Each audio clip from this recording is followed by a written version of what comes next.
자, 다음으로 공천 소식으로 한번 가보죠. 네. 공천제가 한 곱이 넘기니까 신문이 각자 도생의 길을 갔다 뭐 이렇게 대충 표현을 했었는데요. 예. 공천 소식이 오늘도 신문 종합면들을 다 차지하긴 했습니다. 근데 톤은 좀 많이 달라졌어요. 한번 신문 보시면서 제가 말씀드릴게요. 예. 이게 동아일보입니다. 예. 동아일보 4면 5면인데요. 여야를 한 면씩 이렇게 나란히 실었어요. 네, 아이고 맛있게 드시네요. 예. 지금 왼쪽은 여당 얘기, 예. 오른쪽은 야당 얘기 이렇게 실었는데요. 여당 얘기가 공천 룰 왜 바꾸나 비판에 강남, 영남 구민추천제 규모를 줄였다 이런 내용이고요. 야당은 탈당 고민하던 임종석 전 비서실장이 민주당에 잔류하기로 했다. 근데 거기에 옆에 8월 전당대회를 노릴 것 같다. 왜 그러면 민주당 잔류를 선택했느냐? 예. 8월 전당대회 때 당권에 도전하기 위해서 그런 거 아니냐? 네. 뭐 이런 내용을 싣고 있습니다. 근데 일단 여당 얘기부터 하면 굉장히 흥미로운 얘기예요.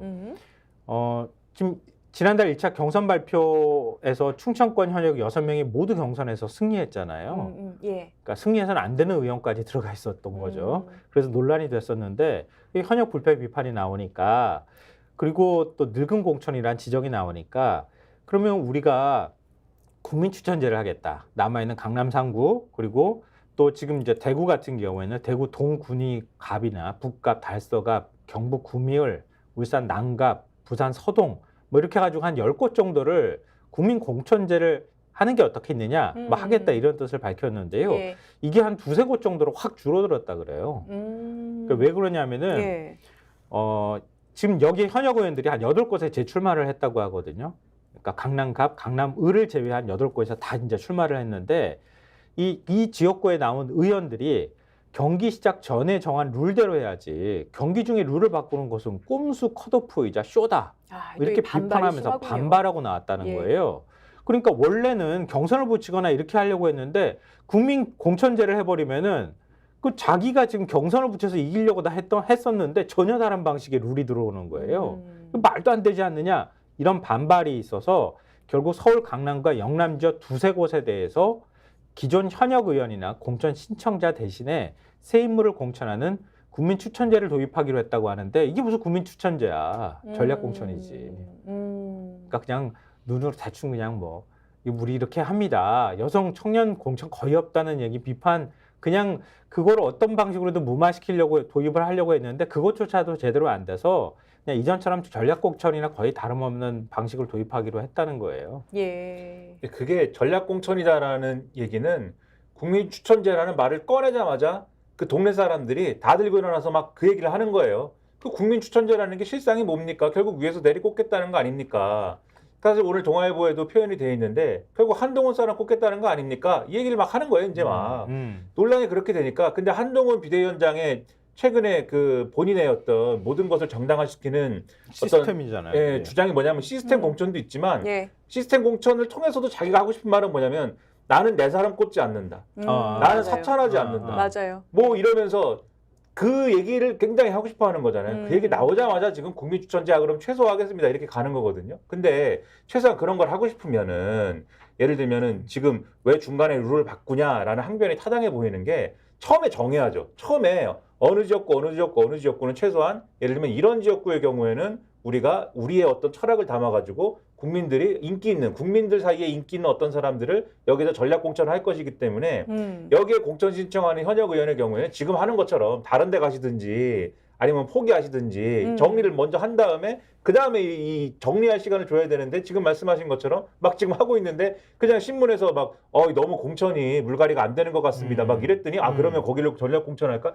이러면 과거에 예를 들면 과거에 총재가 막 꽂았던 공천하고 뭐가 다르냐라는 거예요. 그러니까 본질적으로 이거는 국민 공천제를 하다가 말다가 다시 하다가 이렇다는 거는 공천이 사실상 대표가 마음대로 하는 또는 누군가가 마음대로 하는 공천이랑 다를 게 없다는 걸 오히려 보여준다는 거고 그러니까 최소한 기준은 미리 정해져 있었어야 된다. 그래야 그걸 시스템 공천이라고 표현하든 뭐라고 표현하든 그래야 그게 어쨌든 합리적인 공천인 것이죠. 이거는 누구 마음대로 하는 공천이지 이게 사천이 아닌 거랑 다른 게 뭡니까 사실.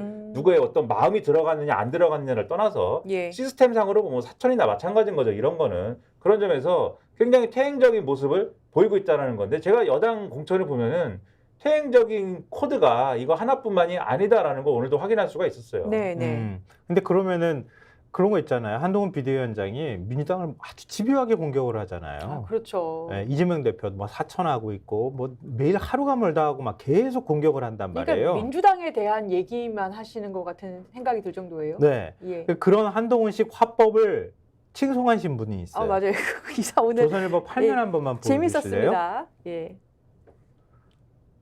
저겁니다. 맞으면 바로 쏜다. 한동훈 틱톡 화법 여 네. 최전선 무기로. 이게 조선일보가 이렇게 해놨는데요. 밑에 청년들하고 이렇게 같이 사진 찍은 거 음. 이렇게 하고 있네요. 한동훈의 틱톡 화법이라고 그러나요, 이게? 네. 그러니까 사안이 터지면 마치 쇼폼 동영상처럼 바로 대응하고 핵심을 잡아 공격에 들어간다. 이거 뭐 만드는 것 같은데. 하여튼 그걸 틱톡 화법이라고 얘기하는데 예. 예를 들어서 민주당 이재명 대표가 국민의힘에 입당한 김영주 국회 부의장을 향해서 윤리 항목에서 0점 받았다고 하니까 김 부의장이 0점이면 이재명 대표는 마이너스 200점이다. 이렇게 얘기한 게 대표적이라고 하네요. 예. 그 신문의 시각은 그런데 제 시각을 조금 더 집어넣자면 한동훈의 딸 그 스펙 과장하거나 이렇게 한 거는 마이너스 한 100점 이상은 되지 않을까요? 그것도.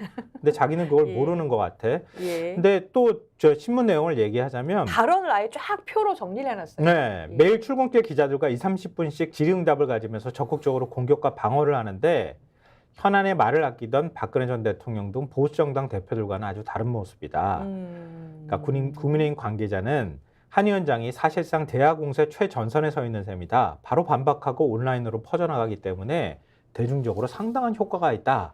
이렇게 평가한 내용까지 전하고 있습니다. 예, 틱톡 화법이라는 네. 거 이거 누가 만든 단어가 원래 있는 거예요. 사실 뭐 단어가요. 알 게 뭡니까? 틱톡 예. 화법이라고 하든지 말든지.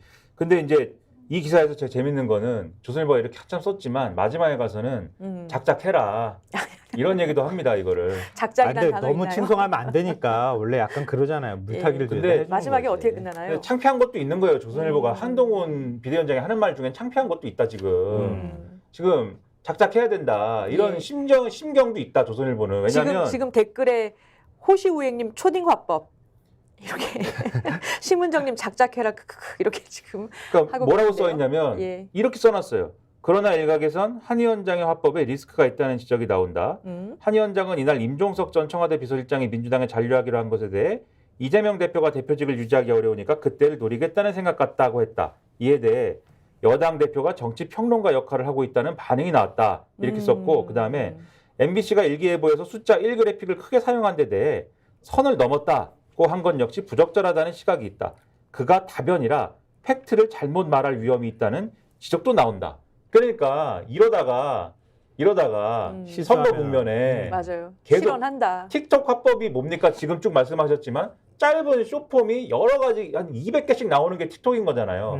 그럼 이게 많아지면 확률 틀린 게 나올 확률도 높아지고 실수가 나올 확률도 높아집니다. 그게 선거에서는 망하는 기폭제가 되는 경우가 굉장히 많죠. 그 사실은 이게 좋은 부분도 있지만 그거 작작해라라는 어떤 그런 조언도 한쪽에는 있다. 근데 과연 한동훈 비대위원장이 자기 버릇을 남을 줄 수 있을까? 저는 저 스스로는 개인적으로는 흥미롭게 보는 포인트입니다. 과연 저거 자제할 수 있을까? 스픽스는 말하는 언론입니다. 대세는 유튜브, 그중에서 스픽스. 좋아요, 댓글, 구독, 알림 설정. 여러분이 저희를 사랑해 주시고 우리가 여러분을 사랑하는 4가지 방법입니다.